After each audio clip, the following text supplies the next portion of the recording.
အခုကြည့်ပေးမှလေးရတော့ဒီနေ့ဟာအင်္ဂါနေ့လေးဖြစ်တဲ့အတွက်ကြောင့်မလို့အင်္ဂါနေ့မွေးဖွားသူတွေတပတ်တာအတွင်းထဲမှာနော်တင်းရဲ့လက်ရှိဘဝမှာဘာတွေကိုအာရုံစိုက်တင်လဲဆိုတာလေးတွေကိုတဲတော်လမ်းညွှန်ချက်တွေကိုကြည့်ကြရအောင်ပါအဲ့တော့ဒီ reading ဒီ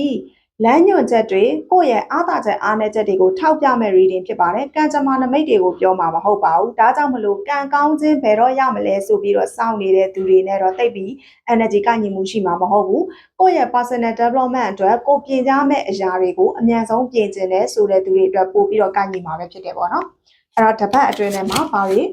အာရုံစိုက်ရမလဲဆိုတော့ဗတ်စုကိုကြည့်ကြမယ်နော်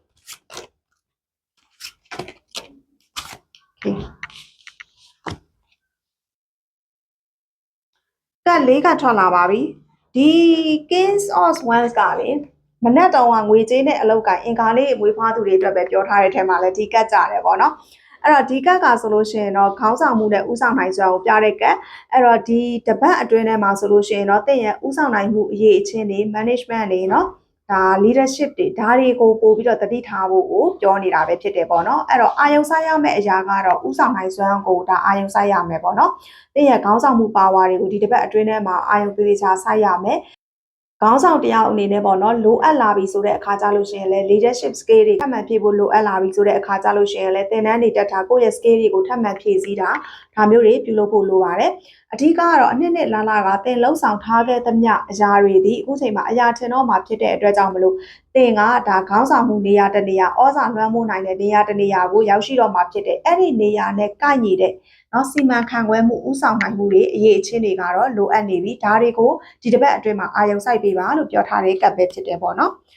်နောက်တစ်ခုကဆိုလို့ရှိရင်တော့ Queen of Swords ပါဒီ Queen of Swords energy အရာဆိုတဲ့အခါကြလို့ရှိရင်သူကပြတ်သားစွာလှုပ်ဆောင်မှုပေါ့နော်ပြတ်သားစွာလှုပ်ဆောင်မှုတစ်ခုလည်းပါတယ်လို့မျိုးနောက်တစ်ခုကနူးညံ့စွာအုပ်ချုပ်ခြင်းဆိုတာလည်းပါဝင်တယ်ပြောရမယ်ဆိုလို့ရှိရင်တော့ energy တွေကို balance ဖြစ်အောင်လုပ်ပေးရမယ်ဆိုတာကိုပြောတာပေါ့နော်ခေါင်းဆောင်တယောက်ဒီပြတ်သားတဲ့ဆုံးဖြတ်ချက်မရှိလို့မရဘူးပေါ့နော်အဲ့တော့ပြတ်သားစွာဆုံးဖြတ်ခြင်းပြတ်သားစွာကင်တွယ်ခြင်းဆိုတဲ့ဒီအရာကလည်းလိုအပ်တယ်ပြတ်သားတဲ့နေရာမှာပြတ်သားမယ်တင့်ကိုနောက်မှာထောက်ခံပေးနေမဲ့လူတွေနောက်တစ်ခုကတင့်ကိုစောင့်ကြည့်ပေးနေမဲ့လူတွေเนาะကူညီပေးနေမဲ့သူတွေလည်းရှိနေပြီးသားဖြစ်တယ်ပေါ့နော်အဲ့တော့ဒီတစ်ပတ်အတွင်းထဲမှာဆိုလို့ရှိရင်တော့တင့်အတွက်ကဒီ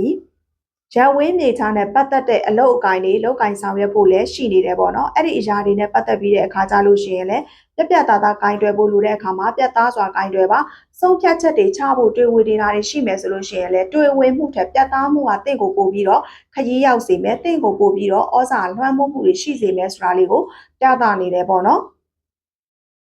Queen energy ဖြစ်တဲ့အတွက်ကြောင့်မလို့ Queen energy တွေ King energy တွေဖြစ်တဲ့အတွက်ကြောင့်မလို့ကိုဒါ leadership ပိုင်းနဲ့တော်တော်လေးကိုသွားရောက်ပြီးတော့ဆက်ဆက်နေတာပဲဖြစ်တယ်ပေါ့နော်။သင်ဥဆောင်ရွယ်ပြရမယ်ကာလတစ်ခုဖြစ်တဲ့အတွက်ကြောင့်မလို့ပြတ်သားတဲ့ဆုံးဖြတ်ချက်ပြတ်သားတဲ့လှုပ်ဆောင်ချက်ခိုင်မာတဲ့ management တွေကတော့သင်ကိုပို့ပြီးခရီးရောက်စေမှာဖြစ်တယ်။တပတ်အတွင်းထဲမှာ leadership skill တွေတော်တော်လေးအာရုံစိုက်ပေးဖို့လိုတယ်ဆိုတာကိုပြောနေတယ်နော်။တတိယကမှလည်း King source ပိုင်းပဲ King ကပ်ပဲနော်။အဲ့တော့ King source ပိုင်းကကြတော့လေလုံးဝစနစ်တကျရှိတာเนาะဒီမှာဆိုလို့ရှိရင်သူ့ရဲ့အရှိမဒါပစ္စည်းကိရိယာတွေလည်းအစုံလင်းရှိတယ်စိတ်ဆက်သေးကြဖို့လိုတယ်ခေါင်းဆောင်တယောက်ဒီစိတ်ဆက်သေးကြဖို့လိုတယ် management တည်တည်ချာချာနိုင်နေစီမံခန့်ခွဲဖို့လိုတယ်နောက်တစ်ခုကငွေရေးကြေးရေးနဲ့ပတ်သက်လာပြီဆိုတဲ့အခါကြလို့ရှိရင်လည်းတော်တော်ကိုနိုင်နေလှုပ်ဆောင်ဖို့လိုတယ်ဆိုတာလေးကိုပြသနေတယ်အရှင်တုန်းကစီမံခန့်ခွဲမှုမကောင်းခဲ့ဘူးဆိုတဲ့အခါကြလို့ရှိရင်ဒီကာလမှာဆိုရင်တင်ဟာစီမံခန့်ခွဲမှုကောင်းမှုအာရုံစိုက်ဖို့လိုတယ်ပေါ့နော်ခေါင်းဆောင်တယောက်လုံးနေပြီးတော့ဒီစီမံခန့်ခွဲမှုလေးတော့မနိုင်ဘူးနောက်တစ်ခုကငွေကြေးနဲ့ပတ်သက်လာပြီဆိုတဲ့အခါကျရင်လေတေးသေးချာချာမစီမံမကင်တွယ်တတ်ဘူးဆိုလို့ရှိရင်ကတော့လုံးမပါမဲ့အနေထားမှာရှိတယ်အဲ့တော့ကြတော့ဒီအရာဒီငွေကြေးပိုင်းဆိုင်ရာကိုပို့ပြီးပြောထားတယ်เนาะတတိယကငွေကြေးပိုင်းဆိုင်ရာမှာဆိုလို့ရှိရင်လည်းတော်တော်လေးကိုတေးချာချာစနစ်တကျလှုပ်ဆောင်ရမယ်အဖွဲ့အစည်းနဲ့လှုပ်ဆောင်နေတဲ့အရာတွေမှာဆိုတဲ့အခါကျရင်လည်းလုပ်ငန်းပိုင်းဆိုင်ရာနဲ့ပတ်သက်တဲ့စည်ရင်းစရာပိုင်းတွေเนาะတေးချာချာကိုနိုင်နေကင်တွယ်ဖို့လိုတယ်เนาะဒီကာလမှာဆိုလို့ရှိရင်တော့သင်ရဲ့လုပ်ငန်းခွင်တွေစိတ်ဆက်တည်ကြမှုလေးတွေတေးချာချာစီစစ်ပါเนาะတကယ်လို့လုပ်ငန်းခွင်အတွင်းထဲမှာပေါ့เนาะမှားယွင်းမှုလေးတွေမတမာမှုလေးတွေရှိတဲ့အခါကျရင်လည်းပြတ်သားစွာဆုံးဖြတ်တင်ရင်ပြတ်သားစွာကင်တွယ်ဖြည့်ရှင်းဖို့လိုတယ်ဆိုတာလေးကိုပြသနေတယ်အဓိကကတော့မျှတဖို့လိုတယ်ခေါင်းဆောင်ကောင်းတယောက်ပြီးသားဖို့လိုတယ်ဆိုတာကိုပြသနေတယ်ပေါ့เนาะနောက်တစ်ခုကThe Tower ပေါ့နော် The Tower ကရုပ်တရက်အကြောင်းလဲတွေလည်းဖြစ်လာနိုင်တယ်နော်တပတ်အတွင်းထဲမှာလုပ်ငန်းခွင်အတွင်းအဖွဲ့အစည်းအတွင်းထဲမှာဆိုတဲ့အခါကျရင်ဘဝမှာလည်းဖြစ်နိုင်တယ်နော် ရုတ်တရက်အပြောင်းလဲတွေဖြစ်နိုင်တယ်အဲ့တော့ရုတ်တရက်အပြောင်းလဲဖြစ်လာပြီဆိုတဲ့အခါကြလို့ရှိရင်နီလန်းအဟောင်းတွေလှုပ်ထုံးလုံပြီးအဟောင်းတွေပြိုကျပျက်စီးသွားခြင်းပဲဖြစ်တယ်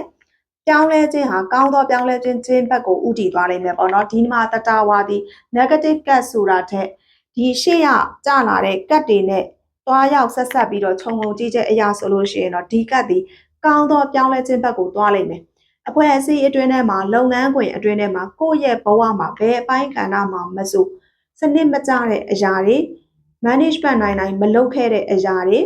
ပြတ်သားစွာမစီမံခဲ့တဲ့အရာတွေဟောင်းနေတဲ့အရာတွေအကုန်လုံးကပြိုကျပျက်စီးပြီးတော့နီလန်းအသစ်စနစ်အသစ်เนาะပြတ်သားစွာကိုင်တွယ်မှုတွေနဲ့ပုံမကောင်းမွန်တဲ့အနေအထားတစ်ခုကိုရောက်ရှိမယ်အဲ့တော့ကြတော့တင်လုပ်ဖို့လိုတာကအပြောင်းလဲတွေကိုတတိရှိရှိရင်ဆိုင်ဖို့လက်ခံဖို့အာရုံစိုက်ဖို့လိုနေတယ်နောက်တစ်ခုကတင့်ရဲ့ leadership skill ကိုအာရုံစိုက်ဖို့လိုနေတယ်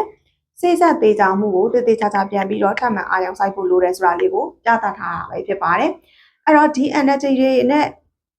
ကိုက်ညီပြီးတော့ဒီလိုမျိုးပြင်ဆင်ချက်တွေယူဆောင်မယ်ဆိုတဲ့အင်ကာနေမွေးဖွားသူလေးတွေကလည်း comment လေးမှာရေးခဲ့ပါအောင်ဒီ energy တွေမကြိုက်တဲ့သူတွေကလည်း entertainment အနေနဲ့ပဲနားထောင်ပေးပါနော်စိတ်ဝင်စားကြ Tarot reading အနေနဲ့ spiritual knowledge တွေထပ်မံသိရဖို့အတွက်ပန်းစုရဲ့ account လေးတွေ channel လေးတွေကို follow လုပ်ခဲ့ဖို့မမေ့ပါနဲ့ personal Tarot reading မေးချင်တဲ့သူတွေက Tarot ပန်းစု Telegram TikTok message box